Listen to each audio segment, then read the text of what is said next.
Vie Abondante TV est spécialisée dans la production de vidéos gospel et la prédication de l'évangile de Jésus-Christ de Nazareth.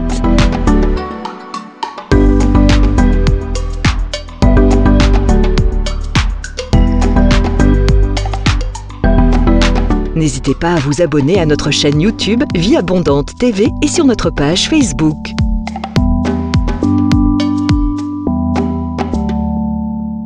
Retrouvez-nous en quelques clics sur notre site www.vieabondante.tv.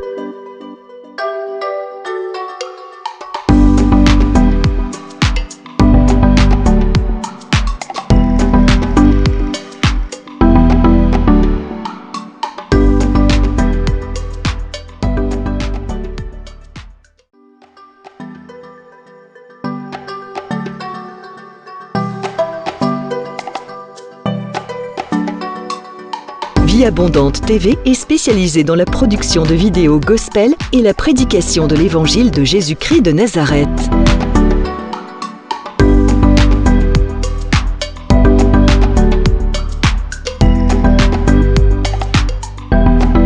N'hésitez pas à vous abonner à notre chaîne YouTube Vie Abondante TV et sur notre page Facebook.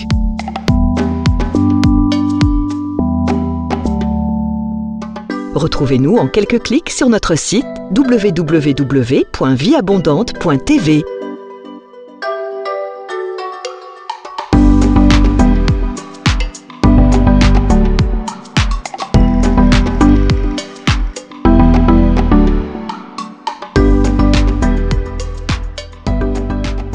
Augmentez votre foi. Amen. Regardons Luc chapitre 11. Luc 11. Versets 5 à 6. Donc, Luc 17 plutôt. Luc 17. Versets 5 à 6. Luc 17, versets 5 à 6. La Bible dit ceci. Les apôtres dirent au Seigneur, augmente-nous la foi.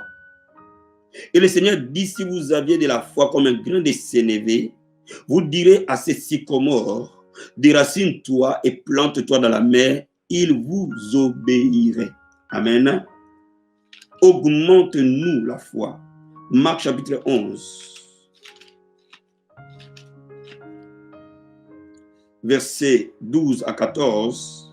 Et nous allons voir versets 20 à 24. La Bible dit ceci. Le lendemain, après qu'ils furent sortis de Béthanie, Jésus eut faim. Apercevant de loin un figuier qui avait des feuilles, il alla voir s'il trouverait quelque chose. Et s'en étant approché, il ne trouva que des feuilles, car ce n'était pas la saison de figues.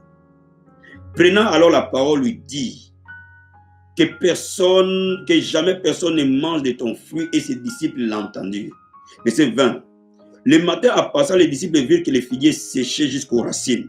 Pierre se rappela de ce qui s'était passé, dit à Jésus, Rabbi, regarde le figuier que tu as maudit à sécher. Jésus prit la parole et leur dit, ayez foi en Dieu. Je reprends, ayez foi en Dieu. Je vous le dis en vérité, si quelqu'un dit à cette montagne, ôte-toi de là et jette-toi dans la mer, s'il ne doute point dans son cœur, mais croit que ce qu'il dit arrive, il le verra s'accomplir. C'est pourquoi je vous dis, tout ce que vous demanderez en priant, croyez que vous l'avez reçu, vous le verrez s'accomplir. Amen. Bien-aimés, il y a deux choses que les disciples ont demandé particulièrement à Jésus. Dans Luc chapitre 11, les disciples ont dit, Seigneur, enseigne-nous à prier. Et dans Luc chapitre 17, les disciples ont dit, Seigneur, augmente-nous la foi. Donc, cette requête particulière des disciples montrait qu'il y a deux forces spirituelles qui permettent d'opérer dans le monde de l'esprit. Et ces deux forces spirituelles sont la prière d'un côté, la foi de l'autre côté.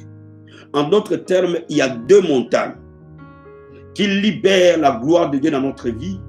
La montagne de la prière d'un côté et la montagne de la foi de l'autre côté.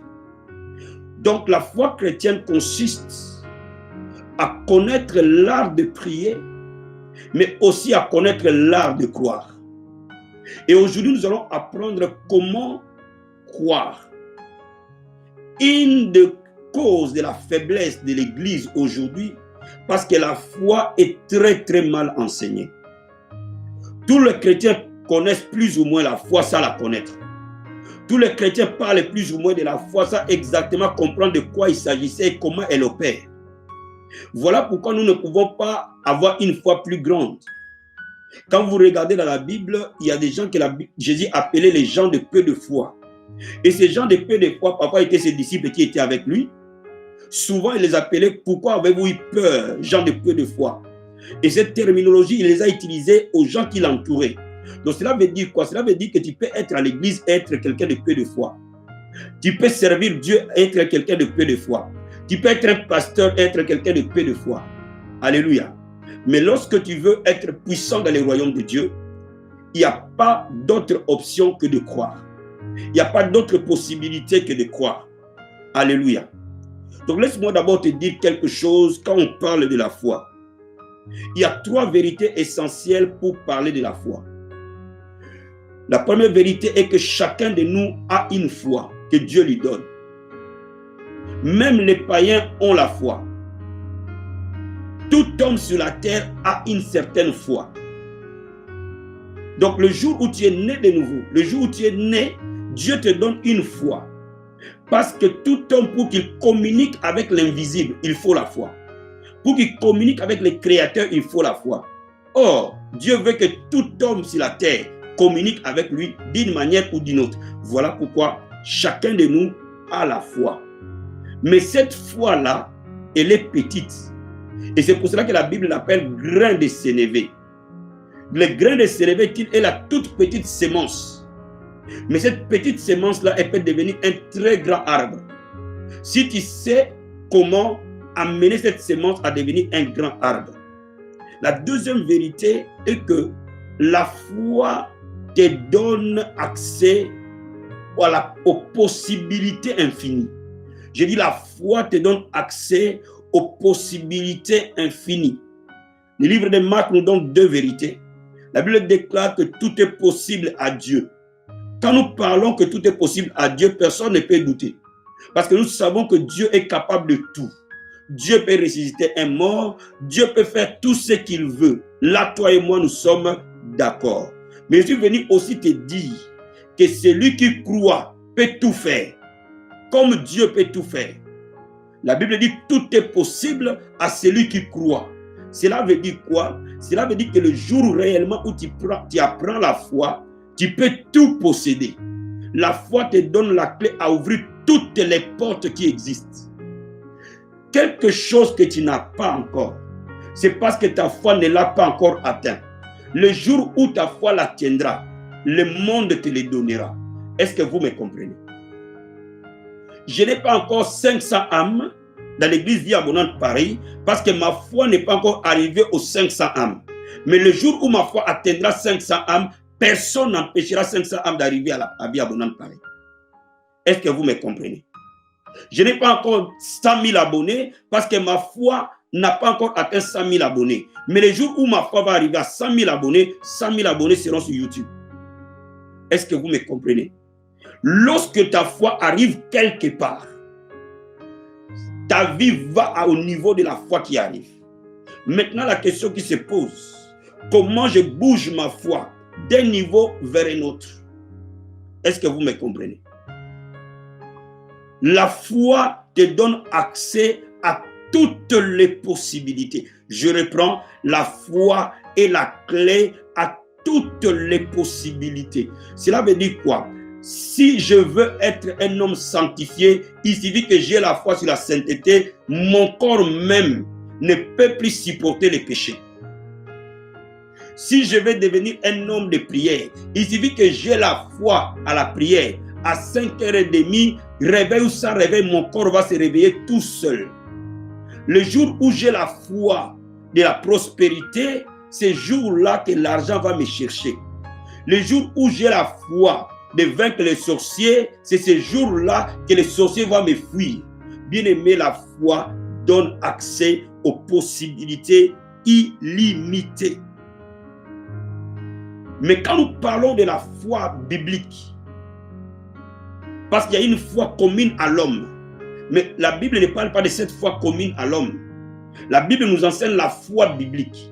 Et la Bible nous dit que Jésus est l'auteur de notre foi et c'est lui qui l'amène à la perfection. Il est l'apôtre et le souverain sacrificateur de notre foi. Cela veut dire quoi? Cela veut dire que si tu veux marcher par la foi, tu dois marcher dans les traces de Jésus. Jésus est l'incarnation de la foi. Jésus est la foi personnifiée. Jésus est la foi même. Il est l'apôtre de la foi. Il est le sacrificateur de la foi. Il est l'origine de la foi. Et c'est lui qui l'amène à la perfection. Voilà pourquoi, quand tu veux marcher dans la foi, quand tu veux grandir dans la foi, sois close avec Jésus. Est-ce que vous êtes avec nous? Maintenant, la question qui se pose. Comment ma foi peut-elle grandir? Alléluia. Première chose, il faut comprendre que la foi est une sémence. Et la Bible dit la foi, elle est comme un grain de sénévé. Cela veut dire quoi? Lorsqu'on parle de la sémence, pour que la sémence produise, il ne faut pas simplement avoir la sémence, mais il faut avoir une bonne terre qui va avec. Cela veut dire que lorsque la sémence est plantée sur une mauvaise terre, elle ne produira pas. Donc laisse-moi te dire, quand vous lisez Matthieu chapitre 13, vous allez voir, il y a 4 types de sols. Il y a la sémence qui est semée le long des chemins. Il y a la sémence qui est semée sur les pierres. Il y a la sémence qui est semée sur les épines. Il y a la sémence qui est semée sur une bonne terre. Laisse-moi te dire que on peut être chrétien mais avoir un cœur rocailleux. On peut être chrétien mais avoir un cœur rempli d'épines. On peut être chrétien mais avoir un cœur de chemin. Si on veut avoir une foi forte, il faut défricher le cœur et rendre votre terre, la terre de votre cœur, une terre fertile. Bien-aimés dans le Seigneur, beaucoup de gens ne comprennent pas que sans la foi, la prière elle est vaine. Et c'est pour cela que lorsque nous parlons de la foi, nous devons parler des dispositions du cœur. L'état de ton cœur détermine la qualité de la foi que tu as. Voilà pourquoi, bien-aimés dans le Seigneur, on vous dit toujours, et je vous le répète, que bien-aimés, faites mener la guerre contre la haine, contre la jalousie, contre l'amertume, contre les chagrins. Bien-aimés, quand vous êtes dans cet état d'esprit, vous devenez automatiquement une terre infertile. Est-ce que vous êtes avec moi? Je vais dire quelque chose cet après-midi. Tu peux même dormir à l'église, mais si ton cœur n'est pas libéré, tu ne reçois rien en dormant à l'église. Parce que Dieu ne répond que là où il y a la foi. Je vais dire quelque chose cet après-midi. Lorsque vous voyez un exaucement, lorsque vous voyez un témoignage, lorsque vous voyez un miracle, lorsque vous voyez quelqu'un expérimenter quelque chose de Dieu, sachez-le, il y a la foi quelque part. Parce que Dieu, pour qu'il opère, il faut qu'il y ait la foi. Tu ne peux pas marcher dans l'onction si tu n'as pas la foi. Donc Dieu n'opère que là où il y a la foi. C'est là où la foi, elle agit, que les témoignages suivent. Donc laisse-moi te dire, il ne suffit pas d'aimer Dieu, il ne suffit pas de prier, il ne suffit pas de servir Dieu. Regarde les dispositions de ton cœur. Alléluia. Fais attention à ta relation avec ton frère dans le Seigneur, avec ta soeur dans le Seigneur. Évite les querelles, évite les disputes, évite les animosités. Fais attention à ta relation avec tes parents spirituels. Fais attention à ta relation avec tes leaders. Fais attention à ça. Pourquoi? Parce que ça peut miner ta foi et détruire ta réception automatiquement. Est-ce que vous me comprenez? Je suis convaincu qu'aujourd'hui, beaucoup de chrétiens font naufrage parce qu'ils n'ont pas compris que la Bible dit « Veille sur ton cœur au-delà de tout ». Parce que c'est de lui que viennent les issues de la vie. Cela veut dire que veiller veut dire prendre une arme et se poser devant ton cœur et trier ce qui doit entrer dans ton cœur et ce qui ne doit pas y entrer. Est-ce que vous me comprenez? Quand le diable veut mettre les ressentiments, dit quand le diable veut mettre la jalousie, regarde, regarde, dis je refuse. Quand le diable veut mettre quelque chose qui te met à ce que tu sois morose, à ce que tu sois à t'apitoyer à ton sort, à ce que tu deviennes tu perds le goût de la vie, bien aimé, refuse ça. Dieu ne nous a pas promis que nous n'aurons pas de tribulations sur la terre. Dieu nous a dit qu'il y aura des tribulations sur la terre. Donc tu as des tribulations, j'ai des tribulations, tout le monde a des tribulations. Mais notre attitude détermine notre foi. Donc laisse-moi te dire que le royaume de Dieu, c'est la joie, c'est la paix, c'est la justice dans le Saint-Esprit. Donc, bats-toi pour que tu aies la paix. Bats-toi pour que tu aies la joie. Bats-toi pour que tu aies l'amour. Bats-toi pour que tu sois en paix avec tout le monde. Bats-toi pour que dans ton cœur, il n'y ait aucun ressentiment, aucun chagrin, aucune haine, aucun manque de pardon. Bats-toi pour ces choses. Quand tu te bats pour ces choses, ta foi s'élève. Donc la première des choses, quand on veut marcher dans la foi, c'est de voir les dispositions du cœur. Et j'ai trouvé un moyen facile où Dieu libère mon cœur. Parce que la vie sera faite de problèmes. Une parole déplacée, un regard déplacé, un propos déplacé, quelque chose qu'on voulait que ça se passe d'une manière, ça se fait d'une autre manière, on peut être choqué. Ça arrive. Mais maintenant, laisse-moi te dire, quand nous louons Dieu, voilà pourquoi vous me voyez tout le temps louer Dieu. Tout le temps louer Dieu. Tout le temps louer Dieu avec ma voix un peu bizarre, mais je loue Dieu. Parce que, laisse-moi te dire, quand je suis en train de louer Dieu, bien aimé, la haine ne peut pas rester en moi. Quand la louange est sincère, la haine ne peut pas rester. La jalousie ne peut pas rester. Les impuretés ne peuvent pas rester. La prière en esprit m'amène aussi à libérer mon cœur. Mais aussi, la prière normale en disant, Seigneur, libère-moi de ces problèmes qui est dans mon cœur. Je refuse ça. Sors-la de moi, Seigneur. Enlève ces problèmes-là de mon cœur. Enlève ma façon de regarder mon frère. Enlève cette façon de... Je refuse de regarder mal mon frère. Je refuse de regarder mal ma fille. Je refuse de regarder mal mon fils. Je refuse de regarder mal mes parents. Je refuse de regarder mal... Amen. Je refuse. Bien-aimé, tu es en train de construire ta foi. Ne trouve pas une raison légitime pour que tu t'apitoies sur ton sort. Il n'y a pas de raison légitime. Vous voyez, laisse-moi te dire, Dieu a une façon de réfléchir qui est différente de notre. Les enfants d'Israël arrivent devant la Canaan. Ils voient des gens qui sont des géants. C'est vrai, ils sont des géants. Ces gens-là n'ont pas menti. Quand ils ont dit que nous étions comme des sauterelles et ils étaient déjà, c'est vrai ce qu'ils ont dit. C'est totalement vrai. Ils n'ont rien menti, ils n'ont rien inventé. Mais ils ont péché par rapport au fonctionnement de la foi. Cela veut dire que les faits qu'eux-mêmes n'ont pas cru à un grand Dieu, cela a offensé Dieu. Mais ce n'est pas ce qu'ils ont vu qui était faux. Donc laisse-moi te dire, ton problème est vrai. Le cancer que tu as est vrai. Est-ce que tu me comprends? Le chômage est vrai. Aujourd'hui, tu as des enfants que tu élèves seuls. Cela est vrai. Mais quelle est la place de ton grand Dieu dans tout ça? Si tu remets ton grand Dieu à sa place, tu verras comment Dieu voit ce que tu vois. Et c'est ça la foi. Quand tu commences à remettre le grand Dieu à sa place, ton attitude ne peut plus jamais rester la même. Donc, les dispositions du cœur est, bien aimé, la clé de toute chose. N'oublie jamais que la foi n'échoue jamais. La foi, c'est la divinité. La foi n'échoue jamais, jamais, jamais. Jamais, alors jamais. Toutes les fois que tu croiras, tu triompheras. Toutes les fois que tu croiras, tu gagneras. La foi, elle ne peut pas échouer. Alors, la première des choses, traite ton cœur. Première vérité.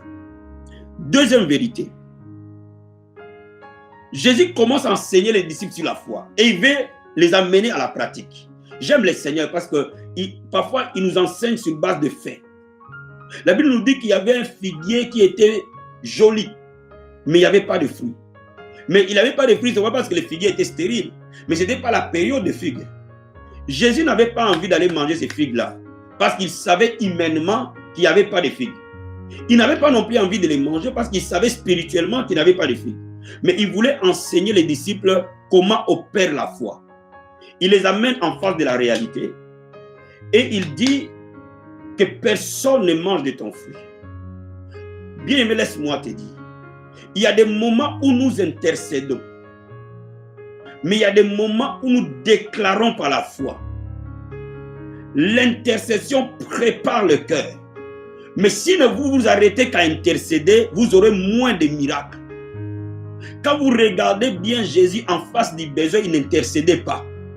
Vous savez quand est-ce que Jésus intercédait? Quand il s'est levé le matin et qu'il allait dans les lieux déserts et il allait prier.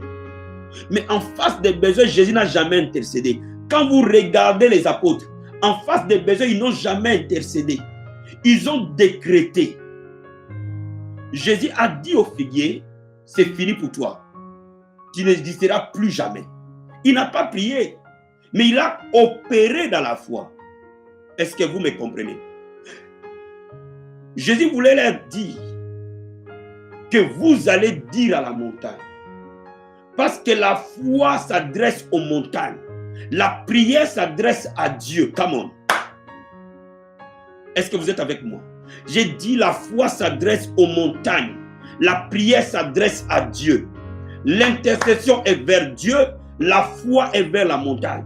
Il dit, vous direz à cette montagne. La montagne, c'est quoi? C'est les problèmes. La montagne, c'est quoi? C'est ces figuiers-là. La montagne, c'est quoi? C'est cette maladie. La montagne, c'est quoi? C'est ces célibats. La montagne, c'est quoi? C'est ces péchés. La montagne, c'est quoi? C'est Satan. La montagne, c'est quoi? C'est les sorciers. La montagne, c'est quoi? C'est toutes ces choses qui sont en face de toi et qui t'oppriment. La Bible dit, tu parleras. Amen.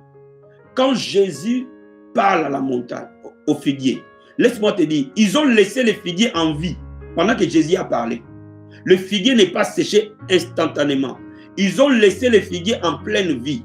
Mais laisse-moi te dire, toute vie est spirituelle. Dès l'instant où Jésus a tué les figuiers spirituellement, physiquement la mort allait arriver. Cela veut dire quoi? Cela veut dire que toute mort que tu vois physiquement, elle est déjà opérée spirituellement.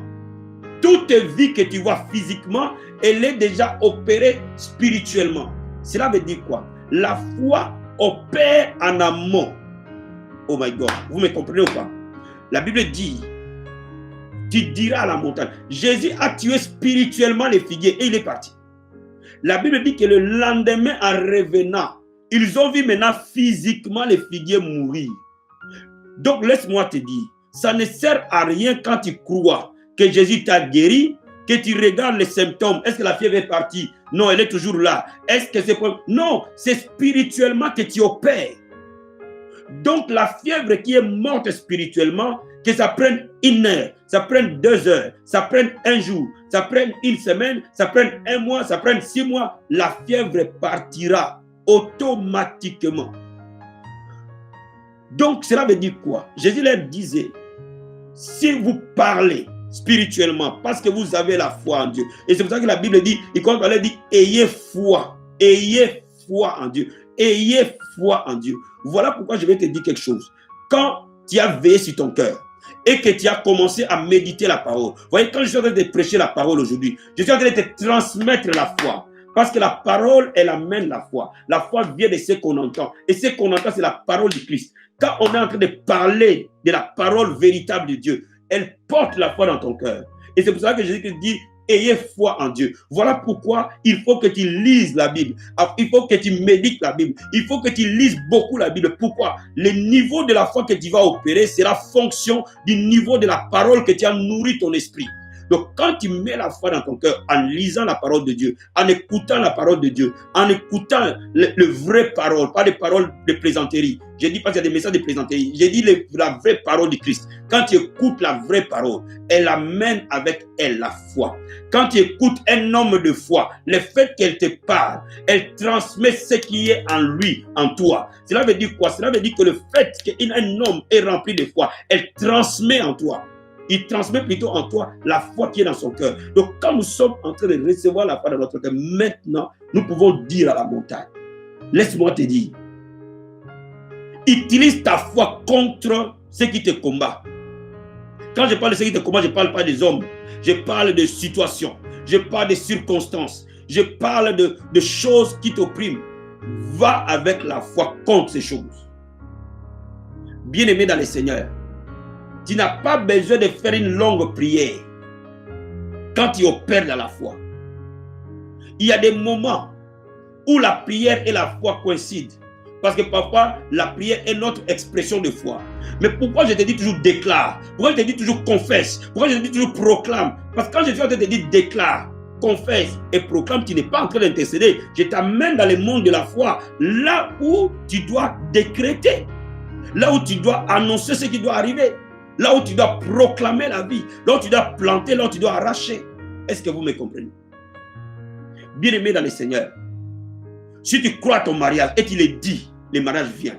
Même si tu n'as rien vu, si tu crois à ta guérison et tu le dis, la guérison vient. Même si il y a encore plus de fièvre qu'avant, ne regarde pas ces choses.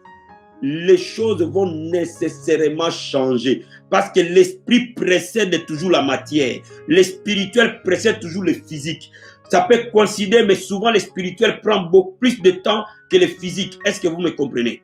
Donc laisse-moi te dire, quand tu décrètes, la chose va arriver. Nécessairement, elle va arriver. Moi, je crois que mon ministère va continuer à grandir, à grandir, à grandir, à grandir tout le temps. Tout le temps. Pourquoi? Parce que j'ai bâti ma foi à cela. Même si une âme quitte la vie abondante, ne change à rien ma foi. Parce que ma foi, elle n'est pas basée sur la personne. Ma foi, elle est basée sur Dieu. Est-ce que vous me comprenez? Est-ce que vous me comprenez?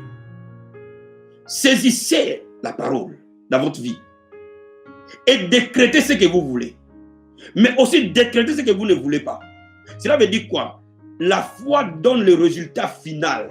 Cela veut dire que si je vais être guéri, je décrète la guérison. Si je ne vais plus être malade, je décrète la mort de la maladie. La foi va qu'aux extrémités. Elle déclare les choses qu'on veut s'accomplir. Et Jésus dit, vous les verrez s'accomplir. C'est au futur. Le futur peut être une seconde, mais c'est toujours le futur. Cela veut dire que le moment où j'opère dans la foi, le moment où la foi se manifeste, il y a toujours un futur. Même si c'est ce qu'on appelle instantanément, il y a toujours quelques secondes. La manifestation vient toujours après la foi. Maintenant, qu'est-ce que j'ai fait au Cameroun? Jesus, thank you. Cela veut dire quoi? La foi opère aujourd'hui. La manifestation s'opérera toujours quelque part après. Un jour, 2 jours, 1 minute, 3 minutes, 3 secondes. La manifestation vient toujours derrière la foi. Et maintenant, la question qui se pose, entre la foi et la manifestation, qu'est-ce que j'ai fait? Ce temps-là est crucial. Parce que je sais que ça va se manifester. Mais je ne l'ai pas encore vu. Mais je sais que je l'ai corrigé dans l'esprit. Entre ce moment où je crois et le moment où je vis, il y a un temps. C'est là où je dois poser les actes de foi. Les actes de foi accélèrent la manifestation. Vous voyez, ma foi, elle est libérée par ma parole de foi. Mais là, les actes de foi accélèrent la manifestation. La Bible dit la foi sans les œuvres est une foi morte. Je récapitule déjà pour que tu me comprennes. La première clé, c'est que je remplis mon cœur de la parole de Dieu. Je gère mon cœur. Je refuse que les épines entrent. Je refuse que les pierres entrent. Je refuse que tout ce qui n'est pas bon entre. Parce que mon cœur est la pièce maîtresse. Quand on parle de mon cœur, on parle de mon esprit humain. Et la pièce maîtresse de la foi. Donc, je prends soin de mon cœur en le nourrissant à la parole de Dieu, en lui donnant la parole de Dieu en surdose, en lui donnant la vraie parole, en me connectant avec des hommes, un homme de Dieu oint, en me connectant avec un homme de Dieu de foi, en me connectant avec la parole de foi, en lisant la parole de Dieu, en lisant les livres chrétiens, en nourrissant mon esprit à flot. Mon esprit se renforce. Ça doit être fait parallèlement avec la prière. Ça doit être venu au moment où je prie, il faut qu'il y ait la parole. Il faut qu'il y ait la parole. Il faut qu'il y ait la parole. Et qu'il faut qu'il n'y ait rien qui vienne étouffer la parole dans mon cœur. S'il faut que je m'humilie devant quelqu'un, je lui demande pardon, je suis libéré. Deuxième chose, je décrète la position finale. Est-ce que je vais me marier? Est-ce que je vais me marier cette année? Est-ce que c'est ce que je vois et je crois? Alors parce que je vois et je le crois, je le vocalise, que cette année, je vais me marier. Et je n'arrête pas de le dire. Et je n'arrête pas de l'annoncer. Et je n'arrête pas de le proclamer. Et je n'arrête pas de l'annoncer. Je n'intercède pas, mais je déclare, je décrète, je proclame que le mariage me vient vers moi. L'homme là que je m'ai montré vient vers moi. L'homme là me voit. Allant à l'église, il va me rencontrer. Dans les trains, il va me rencontrer. Dans les métros, il va me rencontrer. Quelqu'un va parler de moi à cet homme-là. Je le vois et je le décrète. Décrète. Quand je le dis, je suis en train de libérer ma foi, de déclencher la foi. Est-ce que vous êtes avec nous? Vous voyez, c'est juste histoire de vous parler de l'évangélisation. Pourquoi? Parce que je vais créer une atmosphère de foi autour de l'évangélisation. Je vais vous sortir l'évangélisation dans toutes les sauces. Dans chaque fois que vous allez me voir, vous allez voir mes évangélisations. Même si je prêche la foi, je vais te parler de l'évangélisation. Même si je parle de la prière, je vais te parler de l'évangélisation. Donc, dans tout ça, on va parler de l'évangélisation dans toutes les sauces. Est-ce que vous me comprenez? Pourquoi? Parce que lorsque vous parlez d'une chose plusieurs fois, vous libérez la foi autour de la chose. Et quand vous libérez la foi autour de la chose, vous créez une atmosphère de miracle, une atmosphère de la gloire de Dieu, une atmosphère. La Bible dit, ne t'ai-je pas dit, si tu crois, tu verras la gloire de Dieu. Est-ce que vous êtes avec moi? Voilà pourquoi un enfant de Dieu ne parle pas de défaite, ne parle pas que je vais mourir de ce cancer, ne parle pas que ma mère est morte de ça, ta mère est morte de ça, mais elle était païenne, ton père est mort de ça, mais il était païen, toi tu es chrétien. Alléluia. Ce n'est pas pareil. Nous avons été transportés du royaume des ténèbres dans le royaume de son fils bien-aimé. Un enfant de Dieu ne parle pas de défaite. Un enfant de Dieu ne parle pas, oh, tu n'arrives pas à abandonner cette impudicité. Comment tu n'arrives pas à abandonner cette impudicité? Alléluia. Comment tu n'arrives pas à abandonner cette impudicité, frère? Comment tu peux vivre dans cet état? Oh, tu es un enfant de Dieu. Alléluia. Oh, celui qui est en toi, c'est corps et le temple du Saint-Esprit. Et je vais dire à mon corps, toi là, qui est le temple du Saint-Esprit, l'impudicité ne peut pas rester en toi. Dehors. Bien-aimé, tu verras que ton corps va se redresser tout seul. Donne-moi amen. Donne-moi amen. N'accepte pas ce qui contredit la parole de Dieu. N'adhère même pas à ça. Ne le prononce même pas. Ne t'habitue même pas à ça. Fais pas de vie de compromis autour de ce que Dieu a dit. Ce que Dieu a dit est vrai et véridique. Donne-moi amen. Et quand je vocalise, ainsi, je dois aligner des actes de foi. Poser un acte de foi. Poser un acte de foi. Poser un acte de foi. Regardez tous les miracles de Moïse étaient dans ces bâtons-là. Il a fait tous les miracles avec les mêmes bâtons. Mais pourquoi? Parce que Dieu avait parlé sur les bâtons. Est-ce que vous êtes avec moi? Est-ce que vous êtes avec moi? Regardez comment Jésus opérait des miracles. Il dit, va te laver à Siloé. Il dit, prends la boue, va. Est-ce que vous me comprenez? Il met la salive, il dit, va. Jésus opérait par des actes de foi. Beaucoup d'actes de foi. Il imposait les mains aux malades. Ils étaient guéris. Les malades les touchaient. Pourquoi? Les touchaient pour être guéris. Parce qu'ils posaient un acte. Mais laisse-moi te dire, lorsque tu poses les actes, tu obtiens des miracles. Regarde ce qui a fait tomber Goliath. C'est une pierre. Vous comprenez? Mais David a couru vers Goliath et il a lancé une pierre. Pourquoi? Parce qu'il a d'abord parlé au Goliath que aujourd'hui je vais couper ta tête. Aujourd'hui je donnerai ta tête aux oiseaux. Aujourd'hui le monde verra qu'il y a un Dieu en Israël. Mais qui avait dit à David que Dieu allait intervenir? Personne. Mais il a cru et il a vocalisé. Donc laisse-moi te dire, si tes actes s'alignent à ce que tu dis, les miracles au bout. Est-ce que vous me comprenez? Est-ce que vous me comprenez? Quand je commence à parler, que ma dîme elle agit, elle ouvre les portes pour mes finances, je ne manquerai de rien. Quand je pose ma dîme, le miracle se produit. Quand je parle que allez faire de toutes les nations mes disciples, oh la Bible déclare que Jésus allait de lieu en lieu faisant du bien, guérissant tous ceux qui étaient malades. Quand je parle que oh allez, alléluia, cette bonne nouvelle du royaume sera prêchée dans le monde entier. Quand je parle et que je sors maintenant au métro, je donne les flyers, les miracles au bout. Bien-aimé dans les Seigneurs, être un enfant de Dieu est un privilège, est une grâce. Le diable ne veut pas que tu apprennes ces choses. Le diable n'aime pas qu'on te dise la vérité de la parole. Parce que quand il te détient ignorant, il sait que tu peux faire des slogans comme tu veux. Il va continuer à t'opprimer. Mais quand tu comprends les secrets du royaume de Dieu, mon ami, tu deviens dangereux, très dangereux pour lui. Je dis, une personne remplie de foi dépasse 10 000 personnes incrédules. Je dis, une seule personne remplie de foi est de loin plus efficace que 10 000 personnes incrédules. Laisse-moi te dire, il suffisait d'Élie rempli de foi pour mettre en déroute 450 prophètes de Baal. Ce n'est pas un problème de nombre, c'est un problème de l'esprit. Quand il y a l'esprit, tu y es majoritaire. Quand il y a la foi, tu y es majoritaire. Je vais te dire cet après-midi, frères et sœurs, que la foi ouvre toutes les portes possibles. Toutes les portes possibles. Tu peux décrocher cette lune-là.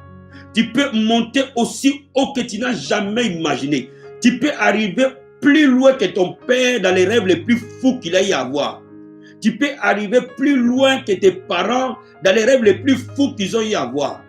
Dieu peut t'utiliser à un niveau que tu n'as jamais imaginé. Dieu peut rendre ton nom grand que tu ne peux pas imaginer. Mais bien aimé dans le Seigneur, il attend de toi que tu croies. Que tu croies. Que le faible dise que nous sommes forts. Dieu n'a pas dit que tu analyses ta faiblesse, mais que tu dises que tu es fort.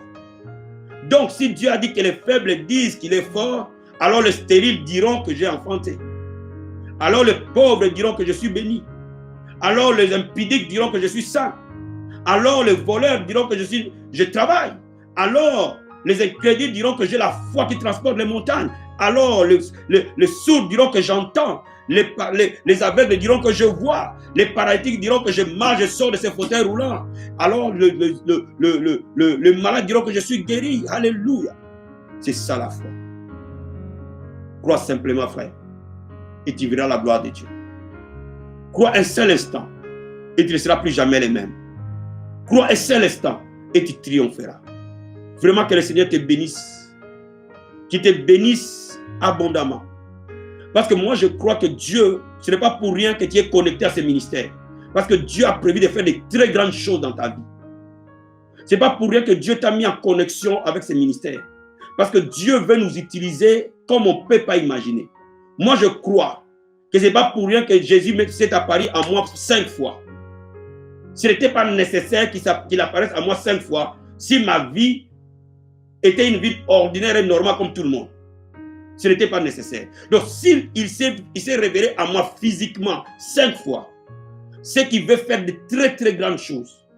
Alors, si tu te connectes avec ce ministère qui a un mandat divin, nous allons vivre de grandes choses. Moi, je le crois. Moi, je crois cela. Je crois que nous n'avons encore rien vu de ce que Dieu a prévu pour nous. Je crois cela fermement de tout mon cœur, de toute mon âme. Voilà ce qui me donne la force chaque matin de me lever, de prier. Voilà ce qui me donne la force chaque matin d'être avec toi. Voilà ce qui me donne la force d'abandonner ce que je faisais avant pour que je m'occupe de l'évangile. Si cela n'était pas le cas, je ne ferais pas ça. Voilà ce qui me donne la force de triompher dans toutes les batailles, d'être toujours debout dans les combats et de continuer à avancer. Voilà ce qui me donne la force. Et je suis convaincu que cela donnera la force à toi. Je suis convaincu que Dieu n'a fait que commencer avec toi. Je suis convaincu qu'il y a des choses, il y a des trésors, il y a des choses qui sont cachées en toi, que tu es loin d'imaginer. Et tu vas commencer à découvrir dès l'instant où tu vas commencer à croire et avoir l'espérance que Dieu a un plan spécifique dans ta vie. Peut-être qu'aujourd'hui, les gens se moquent de toi. Peut-être qu'aujourd'hui, les gens ne voient pas ton importance. Peut-être qu'aujourd'hui, les gens ne voient pas qui tu es. Mais laisse-moi te dire, ils verront effectivement que Dieu t'a choisi. Ils verront effectivement que Dieu t'a appelé. Ils verront effectivement que quand tu crois en Dieu, frères et sœurs, tu ne peux plus rester le même. Je suis venu t'annoncer que Jésus t'aime et il veut t'utiliser, que toi et moi, pour que nous puissions ramener les païens à Christ. Que nous puissions ouvrir les nations à l'évangile, pour que nous puissions ouvrir des familles entières à l'évangile, pour que nous puissions ouvrir et montrer au monde entier que Jésus-Christ n'est plus dans les tombeaux, il est ressuscité et il est à la droite du Père. Dieu veut t'utiliser, il veut m'utiliser. Différemment peut-être, mais la finalité, Dieu va nous utiliser. Laisse-moi te dire une dernière chose. Il y a des endroits où Dieu va t'utiliser et moi si je vais là, je vais échouer. Tu es le seul à qui Dieu a donné cette vision-là. Il y a des choses que toi, tu dois faire et que moi aussi, je dois faire à côté de toi, afin qu'ensemble, nous puissions porter l'étendard de Christ haut. Le monde verra que Jésus est Seigneur. Ta famille verra que Jésus est Seigneur. Tes ennemis verront que Jésus est Seigneur. Tes adversaires verront que Jésus est Seigneur. Voilà pourquoi crois simplement et tu verras la gloire de Dieu. Que le Seigneur te bénisse. Passe un très très bon après-midi dans la maison de notre Seigneur. On se dit à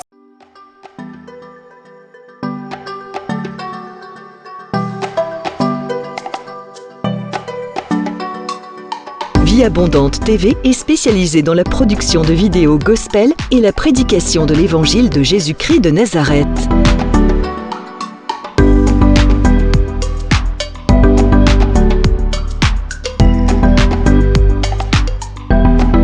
N'hésitez pas à vous abonner à notre chaîne YouTube Vie Abondante TV et sur notre page Facebook.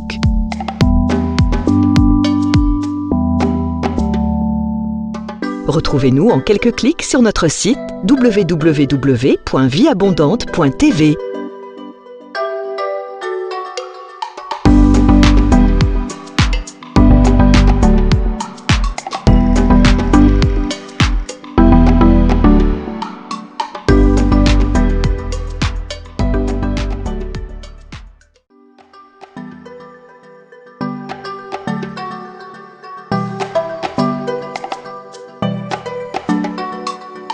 Vie Abondante TV est spécialisée dans la production de vidéos gospel et la prédication de l'évangile de Jésus-Christ de Nazareth.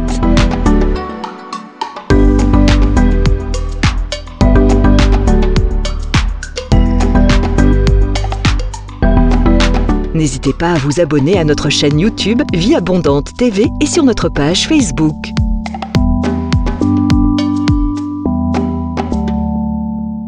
Retrouvez-nous en quelques clics sur notre site www.vieabondante.tv.